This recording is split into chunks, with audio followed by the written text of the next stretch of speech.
여러분 안녕하세요. 미니모입니다.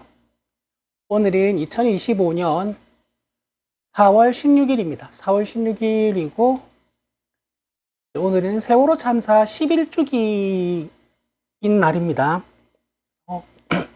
아직도 진상조사가 미뤄지고 있는 세월호 참사 안타깝습니다. 잘 해결되길 바랍니다. 제 유튜브 채널에 무슨 일이 일어나고 있는지 모르겠는데 어제 그제 이틀 동안 구독자가 거의 50명 가까이 늘었어요. 그래서 이게 무슨 일인가 싶어가지고 그래서 얘는 도대체 뭐 하는 애냐, 뭐 하는 유튜브 채널이냐 하는 분도 계실 거예요. 제 유튜브 채널은 그래서 어떻게 소개를 하는 게 적당할까 생각을 하다가 이렇게 하면 될 것 같아요. 레거시 미디어들이 이제 그 언론의 그 최초 생산지라고 하면 뭐 김호준 뉴스공장, 최욱의 매블쇼, 그 다음에 대한뉴스, 사상 남천동, 박시영 TV, 최경영 TV, 노영희 TV, 최강욱 TV 이런 거는 1차 가공이라고 생각하거든요. 그래서 저는 그걸 다시 2차 가공하는 채널이라고 생각하시면 됩니다. 짧은 식견으로. 그래서 이제 뭐 아직 수익 한 푼 안 나는 유튜브인데 여튼 열심히 하고 있고요. 지금 그 2000시간이 청취 시간이 넘어서 이제 900 몇십 시간 한 900시간만 여러분이 더 봐주시면 수익이 생길 것 같아요. 뭐 하루에 커피 한 잔 값만 벌어도 저는 다행이라고 생각합니다. 여튼 길게 많이 봐주세요. 자, 오늘은 일단 처음 전해드릴 소식은 국민의힘 대권 주자들이 계속 박정희를 소환하고 있어요. 그래서 김문수는 박정희 기념관을 찾아가기도 하고 뭐 박정희 정신을 자꾸 잊는다라고 말을 하는데 이게 말이 맞나 싶은 게 그 박정희 전두환 노태우는 일단 그 쿠데타의 아이콘이에요. 근데 지금 조기 대선이 일어난 이유가 윤석열의 친위 쿠데타 때문이에요.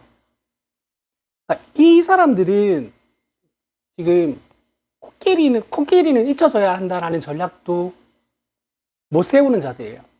송석천 의원은 그 국무총리 보고 계엄령 선포하라 그러고, 그러니까 잊혀져야 되는 것들을 계속 소환해요. 뭐 우리한테 유리하니까 뭐 상관은 없다만 참 하고 있는 거 보면 답답합니다. 그리고 이제 그 월요일에 윤석열 이제 첫 번째 재판이 있었는데 그게 과간이었다 그러죠. 이제 보면 그 뭐 검사가 이제 공소장 그 PPT 띄운 거를 윤석열 지가 그거 다시 띄워라 그래가지고 이걸 이렇게 쓰면 어떡하냐, 이게 기소가 되냐 하면서 막 자기가 따졌다 그러고요. 그래서 검사를 막 가르치려 들었다 그러고 판사도 막 가르치려 들었다 그러고 이게 지기현 판사도 지금 학을 띄고 있을 겁니다. 아마 웬만하면 빨리 결론이 나서 사형이 나오지 않을까라는 예측을 하는 사람들도 많아요. 법조인들이 말을 하는 게 변호인이 가장 싫어하는 게 자기 말 안 듣는 의뢰인이래요. 그러니까 형사재판에서 그 소송 당한 당사자가 직접 떠드는 거는 금기시되는 일인데 그걸 그냥 풀어놨다는 건 통지 안 된다는 거예요. 그리고 그 변호사들도 이미 결과를 알고 있다는 거고요. 조만간 재구속되지 않을까. 참, 아이, 뭘 해도 그렇게 못하냐. 자, 그리고 더불어민주당은 이제 경선이 이제 3자 구도가 만들어졌습니다. 이재명 예비후보님, 그리고 김동연 경기지사님, 김경수 전 경남도지사님 이렇게 세 분으로 이제 치르게 됐는데 김동연 측은 자꾸 그 경선 룰 가지고 발목 잡으려고 하면 안 됩니다.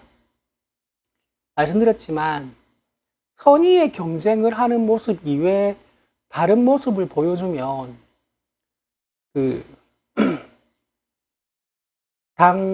당원들의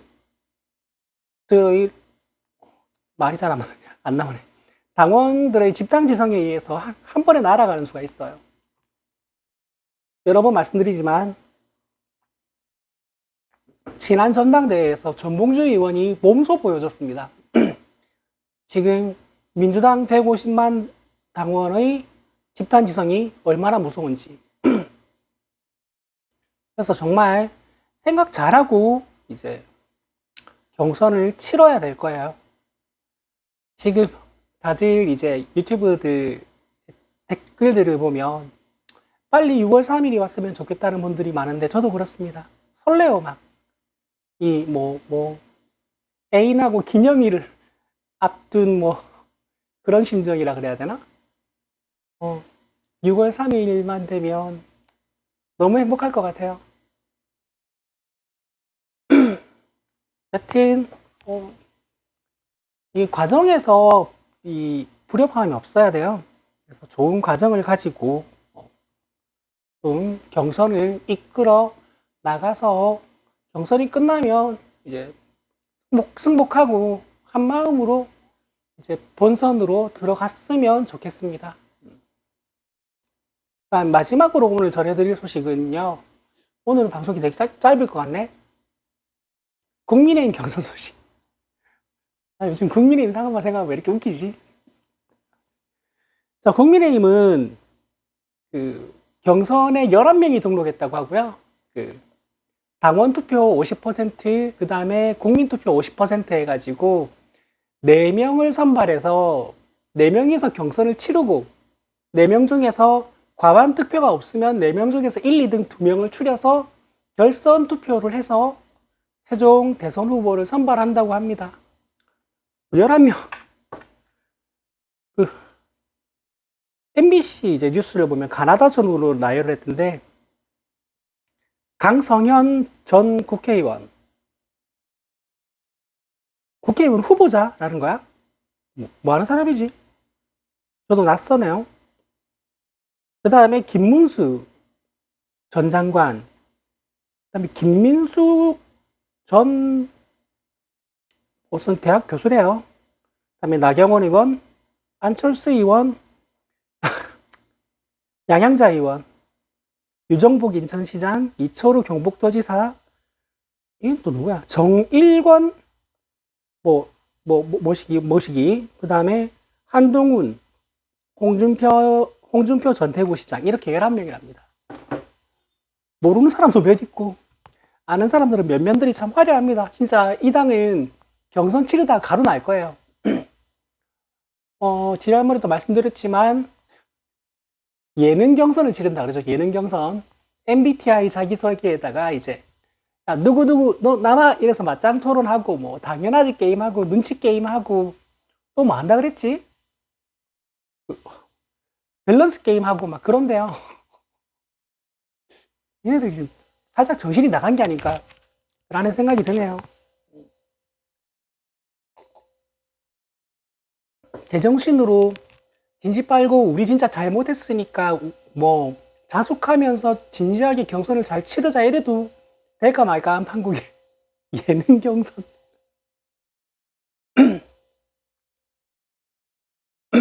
이런 거라면 대박이겠다. 야, 한동훈 너 가발이지? 당연하지. 야, 나경원 너 재판 나한테 빼달라 그랬지? 당연하지. 아니, 요즘 진짜 국민의힘 기사는 나오는 것마다 다 웃겨요. 참 스스로 무덤을 파는 건지 참 뭐 하는 건지. 자, 근데 대체적인 분석은 이 11명 중에서 4강은 대체적으로 비슷하게 보는 것 같아요. 한동훈, 김문수, 홍준표, 그리고 또 누구였지? 김문수. 내가 누구를 빼먹었죠? 한동훈, 홍준표, 김문수, 그 다음에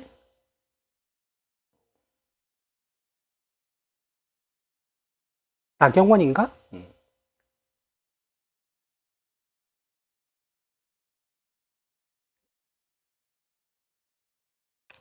나경원인가 봐요.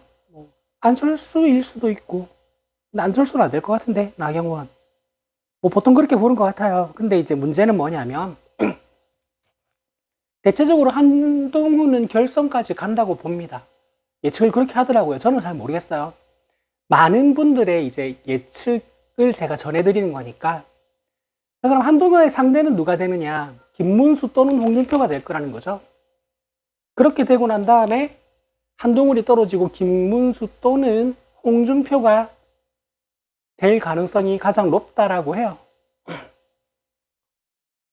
도대체 양양자는 여기 왜 간 거야?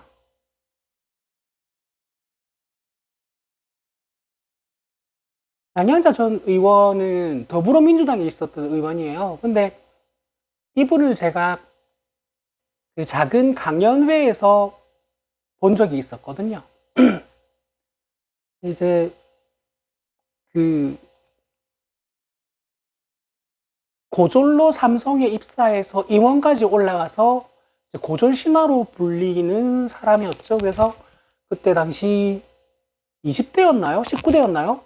영입 인재로 이제 민주당에 왔던 사람입니다. 그래서 국회의원을 한 차례 했는데,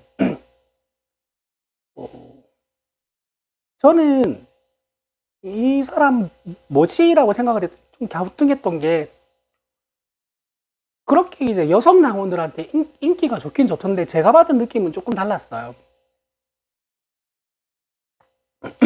나는 고졸이지만 삼성이라는 대기업에 사람이 상무로 아마 상무까지 했나 전무까지 했나 기억이 잘 안 나는데 그것까지 한 사람이야 라고 해서 본인의 이제 인생관 그리고 뭐 직업관에 대해서 이야기를 하는데 저는 이렇게 느껴졌어요. 아, 저 사람은 역특권 의식이 있다. 역특권 의식, 계급 의식. 그러니까 엘리트들만 성공했지만 나는 엘리트가 아니어도 이만큼 성공했어 라는 그런 자부심과 특권의식이 좀 계급의식이 보이더라고요. 계급의식이. 그래서 저 사람 조금 위험할 수 있는 사람일 것 같은데 색깔은 민주당이 아니라 저쪽하고 더 맞을 것 같은데 라는 느낌을 저는 받았거든요. 그래서 강연이 끝나고 쪼르르 여성 당원들이 이제 가서 막 팔짱 끼고 사진 찍고 하는 걸 전 조금 착잡하게 봤어요. 그게 기억이 납니다. 결국 여기 이전 작가하고 같이 있다가 탈당하고 국민의힘으로 입당을 해서 대선 경선에 뛰어드네요. 참, 아휴.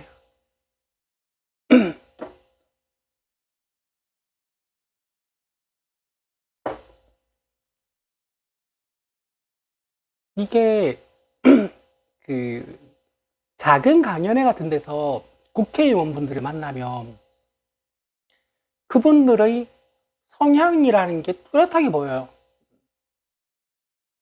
어떤 또 기억에 남는 게 뭐가 있냐면 그 사람 사는 세상 그 노무현 재단에서 그 주최한 강연이었는데 그때 김종대 의원님이 이제 강연을 하셨거든요. 그때 현직 의원이실 때. 근데 이제 뭐 평소에 좀 만나기 힘든 이런 뭐 다른 당 의원이나 뭐 이런 분들하고 이렇게 저렇게 이야기를 나누시다가 보좌관 한 분이 김종대 의원한테 지금 지역구 당원분들 와 계시다니까 그럼 보러 가야지 그럼 보러 가야지 하면서 바로 자리를 떠가지고 지역구에 있는 당원들을 챙기러 가시더라고요. 그래서 저런 모습이 있구나 하는 게 있고 선거 끝나면 뭐 지역구 당원이고 뭐고 그냥 필요 없는 사람들도 있고요. 그래서 그런 모습들을 보면 참 이게 여러분들도 그런 기회가 있으면 한번 가보세요. 가끔 이제 그 구청이나 뭐 자치단체나 시청이나 아니면 당에서 아니면 어떤 뭐 단체에서 국회의원을 초청해가지고 작은 규모로 이제 강연회를 하면 이제 어느 정도 이제 스킨십이 있는 그런 강연회를 들을 기회가 있어요. 거기 가보면 확실히 느낌이 다릅니다. 의원님들마다 그 사람이 가지고 있는 사람의 냄새를 느낄 수가 있어요. 그래서 그런 건 굉장히 좋은 기회인 것 같습니다. 그때 저는 양양자 의원이라는 사람을 처음 알았는데 딱히 좋아 보이지가 않았어요. 혹시나가 역시나가 되잖아요.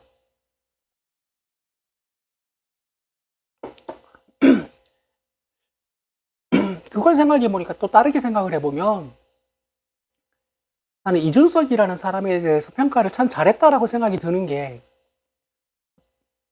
그 정치를 하기 전에 그 나비 넥타이 메고 JTBC에 무슨 프로그램 패널로 나올 때 그때 난 저거 사람이 아니구나라고 생각을 했거든요.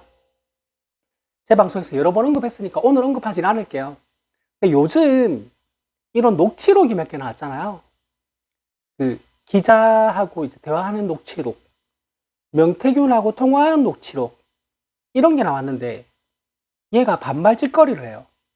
명태균한테도 거의 반말이에요. 거의 반말. 아, 이거는 인간성 자체가 글러먹은 새끼구나 라는 생각이 들더라고요. 기자한테도 반말 칙칙하고, 명태균하고 통화할 때도 계속 반말하다 마지막 문장 한마디 존댓말 정도? 그리고 12월 3일 내란의 밤에도 그 언론사에서 찍으라고 소리 지르면서 싸우는 걸 보여줬죠. 그리고 보좌관이 담 넘으면 된다니까 시끄러 임마 이러잖아요. 지금 보좌관한테. 그러니까 보좌관한테도 평소에 그렇게 다룬다는 거잖아요. 임마 이러면서. 그러니까 이게 사소한 거에서 그 사람의 인간성이 드러나는 겁니다.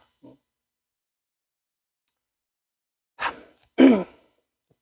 이야기가 좀 다른 데로 된 것 같은데 지금 이제 빅텐트 자꾸 이야기를 하는데, 이제 빅텐트에 대해서 분석하시는 정치평론가 분들이 하는 말씀은 이거더라고요. 이 사람들이 말하는 빅텐트가 뭐냐. 국민의힘에서 경선이 끝나서 한 명의 대선 후보가 결정이 되는 거죠. 그럼 누가 될지 모르겠지만 그 사람하고 한덕수하고 유승민하고 이낙연하고 기타 등등 해가지고 얘네들이 한 사람으로 단일화를 한다는 거죠. 이 빅텐트를 말하는 건데, 나는 이낙연 이름이 왜 자꾸 나오는지 모르겠는데 원외정당 당대표가 지금 어디 끼려고 그래. 의성한 적 없는 차라리 녹색당하고 놀아. 저기 녹색당하고 자유통일당 원외정당 좀 많잖아. 거기 가서 놀지 여기가 어디라고 껴. 이낙연은 난 탈당하는데 그날 딱 생각했어. 당신은 원외정당 당대표 될 거라고. 제가 굉장히 재미있게 보던 웹툰도 하나 있었는데 그 웹툰 작가가 정치 색깔을 밝히면서 범죄자가 대선 후보는 되어서는 안 된다는 생각에 처음으로 소신 발언한다고 어떻게 해서 이낙연 경선에 한 표 보태달라는 걸 올렸더라고요. 그날이 그 웹툰 보는 마지막 날이었습니다. 그 뒤로 안 봐요. 언젠가 블로그 글이 하나 퍼날라져가지고 보니까 또 정치 발언을 했길래 제가 댓글을 달아봤어요. 아직도 새로운 미래를 지지하시냐라고 물어보니까 그 마음 변함이 없다고 하길래 그래 계속 안 봐야지 하고 안 봅니다.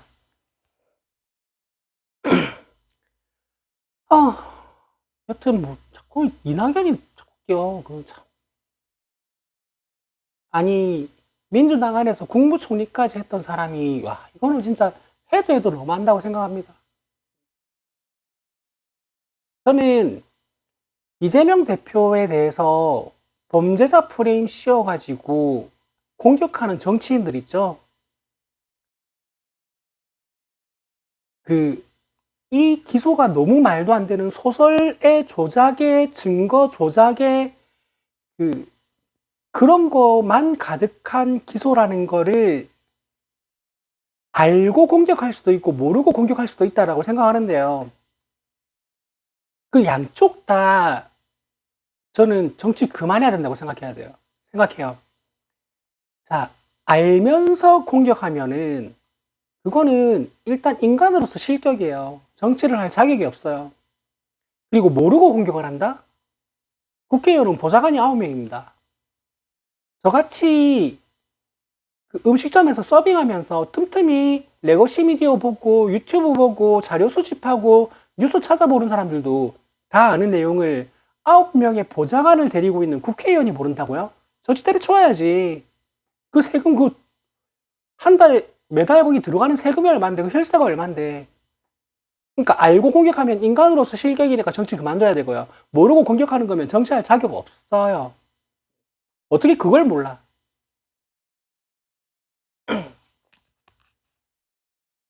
여튼 이 빅텐트 나발이고 하네. 지난번에도 말씀드렸지만 이재명 대표를 제외한 모든 대권에 언급되고 있는 주자들, 토령인지 잠룡인지 걔네들 지지율 싹 다 합해도 이재명 대표한테 안 돼요. 안 돼요. 그리고 양자 대결로 여론조사하면 모든 조사에서 이재명 대표는 과반 득표가 나옵니다. 50%대 초중반 많이 나오면 후반까지 나와요. 야, 그럼 한 52% 나오면 저쪽에 48% 아니야? 아니에요. 27%, 31%, 32% 이래요. 나머지는 무응답이에요.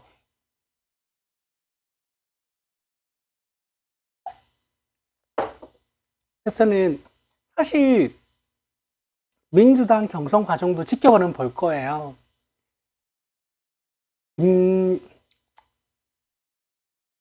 사실 김경수 전 지사님은 사실 걱정이 별로 안 되는데 김동연 경기지사님이 조금 걱정이 됩니다. 그래서 1급 체제를 타파해야 된다느니 사법 리스크라느니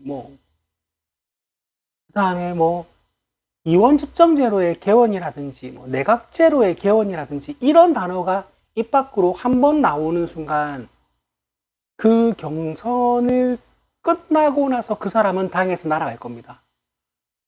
당원의 집단 지성이 그쪽으로 움직일 거거든요. 근데 이 사람들이 그런 실수하지 않을까 하는 걱정이 있는 거지만 민주당 경선에는 사실 별로 관심이 없어요. 저는 제 관심은 지금 국민의힘 경선에 가 있습니다. 개꿀잼일 것 같거든요. 얘네들 아마 이제 탑4가 결정이 되면 탑4가 경선을 벌일 건데 그 과정에서 정말 뭐라 그래야 되지? 진짜 가루가 나도록 얘네들 싸울 겁니다. 그리고 그 여파가 대선이 끝난 뒤로도 계속 이어질 건데 어떻게 이어질 거냐? 자, 아까 탑4 말씀드렸죠. 한동훈은 난 진짜 한동훈 볼 때마다 너무 답답한 게 한동훈은 그때 국민의힘에서 당대표로 선출되었을 때부터 해서 계엄령이 선포된 날도 그렇고 그 뒤로도 제가 큰 걸로 생각나는 것만 한 4-5번 결정만 잘했으면 정치적 입지를 완전히 굳힐 수 있는 시간이 있었어요. 이 상황에서 이런 결정을 해서 이렇게 강하게 밀어붙이면 정치적으로 빵 뜰 수 있는 시간이 많았단 말입니다. 그걸 전부 다 걷어찼어요. 전부 다 그와 아예 반대되는 선택을 했어요. 그러니까 어떻게 아무리 이제 본인이 이루어낸 게 하나도 없이 정치를 해왔다지만 정무적 감각이 어떻게 저렇게까지 없을 수가 있지? 어떻게 이런 선택을 할 수가 있지? 반대로 선택을 했으면 정치적으로 빵 떴을 건데 하는 순간이 너무 많았어요. 한동훈은. 그냥 경선에서 탈락되거나 대선에서 떨어지면 그 순간 한동훈은 잊혀질 겁니다. 홍준표? 명태균 게이트 때문에 구속될 걱정이나 해야 되고요. 김문수도 그냥 잊혀질 겁니다. 원래 잊혀졌던 사람이 뜬금없이 노동부 장관이 된 거예요. 가장 반노동적인 사람이 노동부 장관이. 노조에 가장 반대하는 끝에 가 있는 사람이 노동부 장관이 된 거예요. 그래서 김문수도 잊혀질 겁니다. 나경원은 그 국회 빠루 사건 재판이 재개됐다고 그러죠. 그거 유죄나면 의원직 날아갈 건데. 그런 식으로 사라질 겁니다. 안철수는 탑4 안에도 못 드는 경쟁력으로 정치를 어떻게 계속 이어나갈지 참 의문이 들고요. 양향자는 또 이제 어느 당 문을 두드릴까요? 그것도 궁금하네. 그 삼성에서 임원했으면 돈 많이 벌었을 건데 편하게 좀 살지 그냥. 그리고 또 누가 있죠? 내가 아는 사람 해볼까? 김문수 했고 모르고, 안철수 했고 모르고, 그 이철우 경북도지사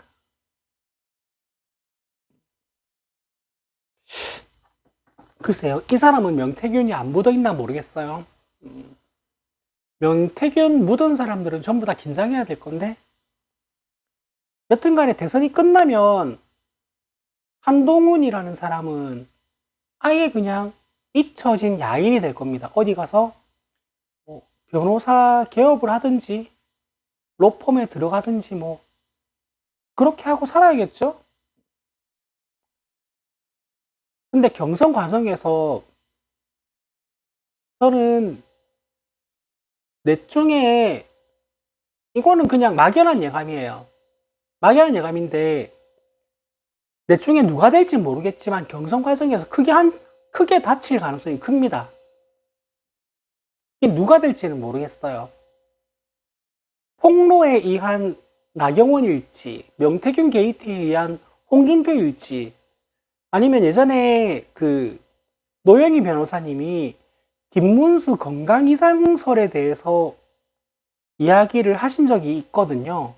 김문수일지.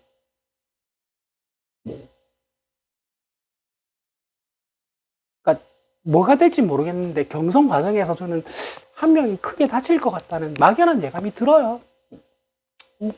이거는 뭐 근거가 있진 않고요. 그냥 예감입니다. 예감. 왜 슬픈 예감은 들린 적이 없나. 주책이야. 여튼 저는 국민의힘 빨리 경선 시작 안 하나. 6월 3일을 기다리는 마음으로 국민의힘 경선 시작을 기다립니다. 빨리 4명 결정돼서 경선 시작하면 개꿀잼 구경해야죠. 전 전당대회도 당대표 후보 토론회 다 봤거든요. 그거 완전 개꿀잼이에요, 여러분. 한동훈이 1대3으로 싸우는데, 저 그 깐족이 진짜, 진짜.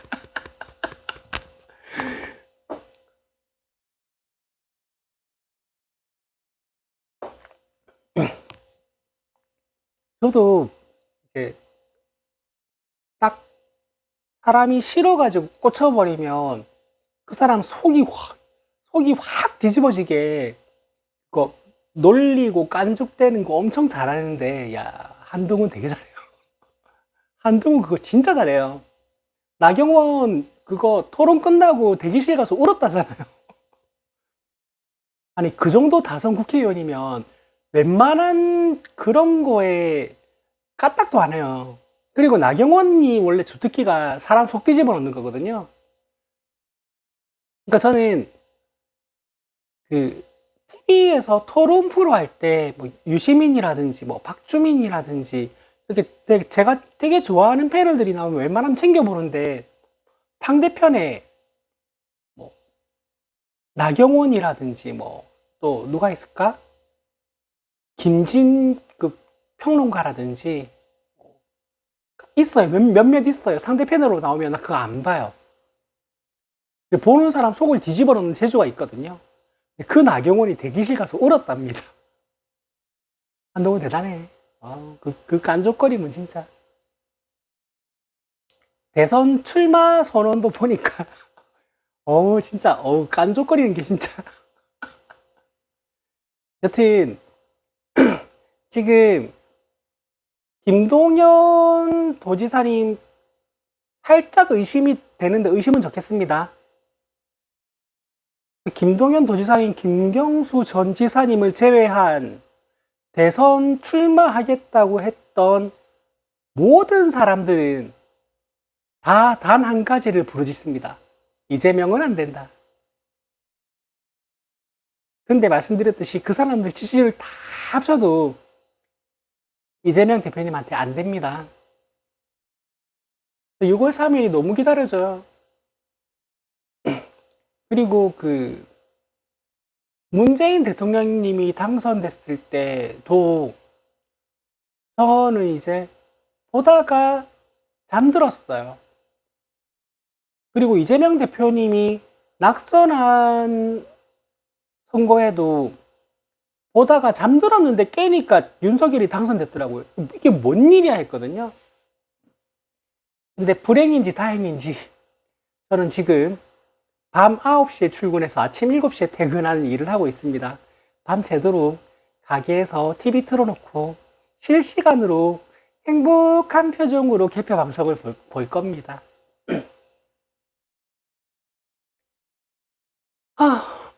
여튼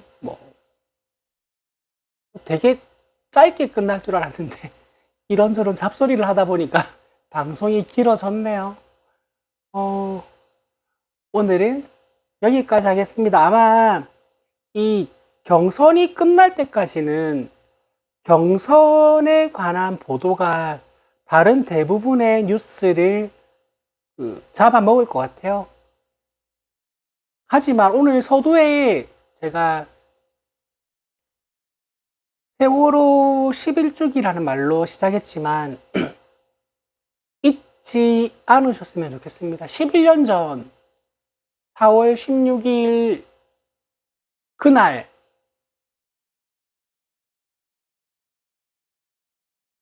그 비현실적인 뉴스에 참담해하던 심정을 잊지 말았으면 좋겠습니다.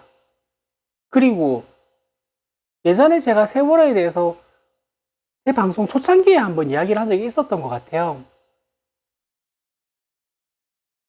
이 말을 하면 몇 분이 걸리는데 그래도 할게요. 예전에 누군가가 저한테 국민의힘 민주당이라면서 자기가 국민의힘 쪽이라면서 이런저런 질문을 하길래 내가 모든 걸 다 반박하니까 궁지에 몰려서 꺼낸 한마디가 이거였어요. 민주당은 세월호를 정치에 이용하잖아요 하길래 어처구니가 없어가지고 민주당은 세월호를 정치에 이용한 적이 없어요.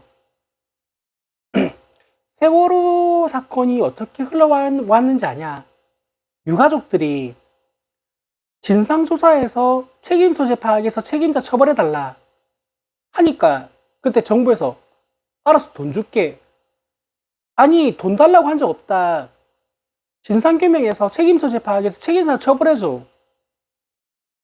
돈 준다니까. 이 준다는 돈이요. 사람들이 제일 잘못 알고 있는 게 이게 우리의 세금을 낸 정부가 가지고 있는 돈을 준다는 게 아닙니다. 여행자 보험이 들어져 있는데 그 여행자 보험이 그 정도 규모의 사고가 나면요. 그 보험사에서 지급을 못해요. 그럼 그 보험사가 또 보험을 들어오는 보험사가 있습니다. 더 큰 대형 보험사에서요. 거기서 돈이 나오는 데는 시간이 걸려요. 근데 너무 명확한 사고가 났는데 지급이 늦어지면 나라에서 그 보험금을 대신 지급을 하고 그 보험금이 나오면 그걸 나라에서 받아가는 제도가 있어요. 그 제도로 돈을 준다고 했던 겁니다. 그러니까 우리 세금을 준 게 아니에요. 그래서 유가족들이 너무 얼척이었어. 우리가 언제 돈 달라 그랬냐. 우리 애들이 억울하게 죽었는지 모르겠잖아. 그러니까 이거 진상조사에서 책임 소재 파악하고 책임자 처벌해 달라 하니까 알았어, 그럼 살아남은 애들 대학 들어갈 때 가산 좀 줄게. 아니, 이런 거 필요 없다고. 진상조사에서 책임 소재 파악해서 책임자 처벌해줘. 뭐 돈 더 줄까? 그때부터 국민의힘에서 막말이 쏟아지기 시작하죠. 시체팔이니 뭐니. 민주당이 세월호를 정치에 이용한 적이 있는 적은 단 한 번도 없고요.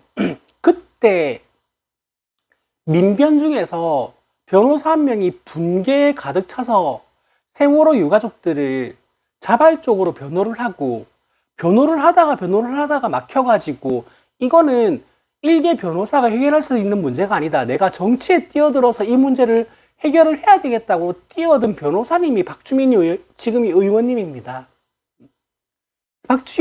박주민 의원님이 국회의원이 됐는데도 그래도 아직도 해결을 못한 게 세월호 문제인 겁니다. 민주당이 세월호를 정치에 이용한 적이 있는 게 아니고요. 박주민 의원님 한 분이 내가 국회의원으로서 여기에 대해서 진상조사해서 해결을 해보겠다고 뛰어들었는데, 그래도 아직 일개 의원의 힘으로도 해결을 못한 게 세월호 문제인 겁니다. 이게 너무 화가 나요, 저는 진짜. 그러니까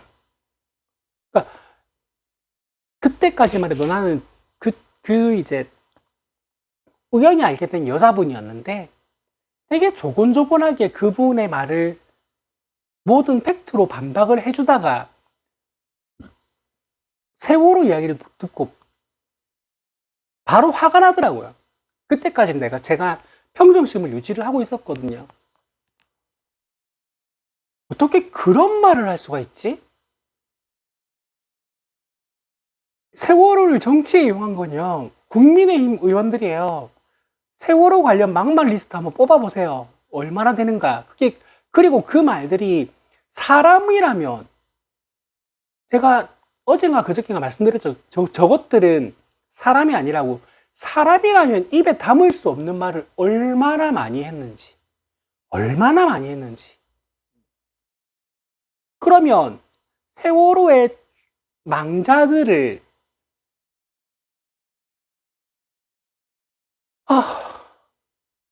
망자들의 명예를 깔아뭉개다시피 하면서 정치에 이용한 것은 국민의힘입니다.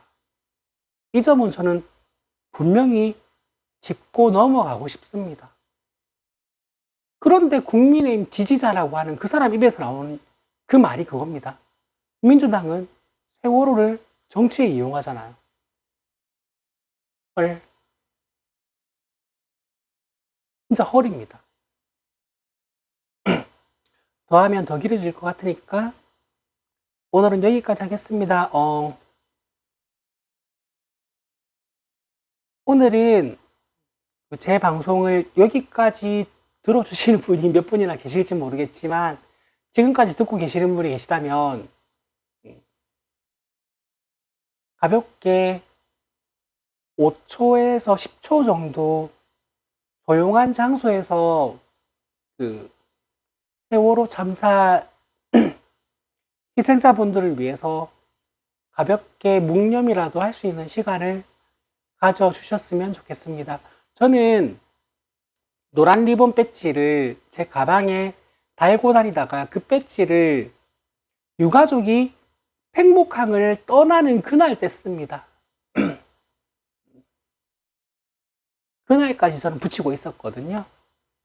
그리고 이제 제 방송 오래 보신 분들은 아시겠지만, 제가 예전에 학원에서 수학 강의를 하던 시절에 그거를 이제 정확한 루트를 파악해서 내가 리본을 사면 이 금액이 유가족들에게 기부되는 확실한 루트를 통해서 굉장히 많이 샀어요. 굉장히 많이 사서 제자애들에게도 많이 나눠줬고요. 지인들한테도 많이 나눠줬었어요. 저도 이거를 몇 년을 붙이고 다녀야 되나에 대한 고민이 있었는데, 유가족들이 팽목항 떠나는 그날 저는 이제 그 노란 리본 배지를 뗐습니다. 여튼 오늘 뭐 국민의힘 돌아가는 꼬라지도 그렇고 웃을 일도 많아요. 웃을 일도 많은데 뭐 오늘 하루 그냥 축축 처져 있자는 말이 아닙니다. 웃고 떠들고 재미있게 뭐 즐길 수도 있죠. 근데 5초에서 10초 정도 가볍게 조용한 장소에서 그들을 기리면서 묵념 정도는 할 수 있는 여러분이었으면 좋겠습니다. 오늘은 여기까지 할게요. 좋아요, 댓글, 구독은 사랑입니다. 여러분 안녕.